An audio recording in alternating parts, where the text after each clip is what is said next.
A dairy herd grazing, one of the enduring sights of the British countryside. But for how much longer? Over the last decade, we have lost almost half our dairy farms as farmers struggle to make a profit.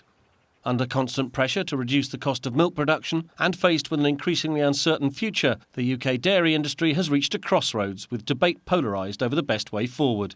We've got centralised distribution and processing, we've got fewer larger retailers, trying to streamline the whole food supply chain and actually now trying to drive down cost of production right through that chain and pushing pressure back onto dairy farmers. And essentially it's our market and the way in which our product is sold and distributed that's probably the key problem for us. Some farmers are now considering investing in huge American-style mega-dairies where cows are kept by their thousand and milked intensively.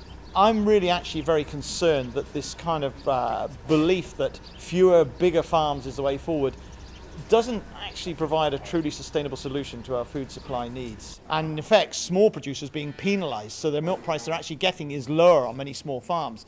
So I do think that mega dairies actually, first of all, economically will disadvantage smaller farmers, but also I think there is a danger that we'll see these cows moving into fewer, bigger farms where they tend to be confined away from the public gaze, and we're actually distancing ourselves further and further from the consumer. However, in a new report, the World Society for the Protection of Animals says that the concept of factory-like giant dairy farms is completely flawed. In its report, weighing up the economics of dairy farming, the animal charity says that mega-dairy models are not sustainable in the UK, that instead farmers should be championed to adopt pasture-based systems rather than keeping their herds indoors, and that different varieties of cattle should be used. While these cows would produce less milk each day, they will live longer and healthier lives and ultimately be worth more.